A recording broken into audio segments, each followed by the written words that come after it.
when we have testimony at Lansing, I like to have it, how can I say this? I like to churn up things a little bit. I like to have people come in and testify. And I like to have the people they're testifying against there at the same time. And what I like to have is the bantering back and forth and then us asking questions. I actually do that and most people don't. So expect that. If you come and testify, there'll probably be somebody from Child Protective Services there or from whatever agency, because we'll let them know that you're going to testify. And then they will come up and probably say something, and I use it. What I do is then give you the right to come back on. You'll probably be sitting right there to say, no, that's not true. Here's what happened. So I try to get, you know, somewhere. There's one side always seems right till you hear the other side. You know what I'm saying? So I like to get both sides of the story.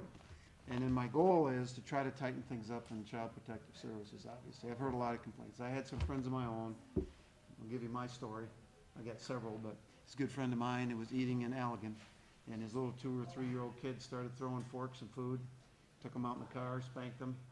Waitress saw that, didn't think that was right, went back in, ate. As he's getting ready to leave, the cops were there. And they said, we understand you were abusing your kid. He said, what do you mean? I spanked my kid for throwing the food. And he spent a night in jail and 2 weeks away from his family.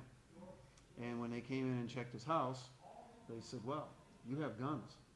Well, I guess they come into my house, I'm in trouble because I got lots of guns.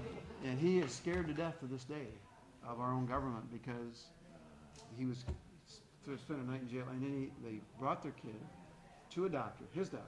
There was not a bruise on him. And even if there was, we were talking about that just a minute ago. What's the definition of abuse? I want that defined.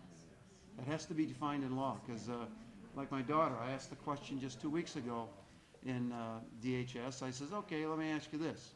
My daughter gets the wooden spoon out. The kid gets out of hand, goes to spank him, he twists, instead of hitting his butt, hits him right in the side, and there's a welt there.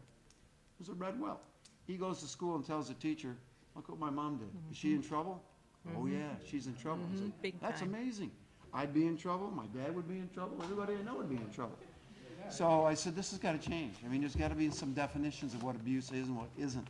Because if it's just left up to somebody's opinion what it is, just like my friend who was thrown in jail overnight, we have a problem. And I think that's what's happened. We got some CPS workers that are overzealous, and they think the definition of abuse is a spanking. Quite frankly, I wouldn't be standing here today if I didn't get a few of those. And I think I got my first flying lesson at the end of my dad's foot between the kitchen. So I understand where it's going. I don't like where it's going. And another thing, my vice chair on D.H.S., he had a similar case where, yes, he was divorced from his wife, but then the kid figured out, you can't touch me. If you touch me, I can go to school. So she did. Right. Now the state's got a huge problem because couldn't touch the kid, couldn't correct the kid. Now the kid's a juvenile delinquent. So I lost my daughter because I couldn't correct my kid. Now, I shouldn't probably say what I'm about to say now, but I always told my kids, if you ever tell your teacher or whatever that I spanked you or whatever, I hurt you and I'm in trouble, I'm going to be in a newspaper that night if they come and try to take you away, and then I'm going to wail on you all over again. So they pretty much knew that they weren't going to get away with that. So I appreciate your time, but I got to run.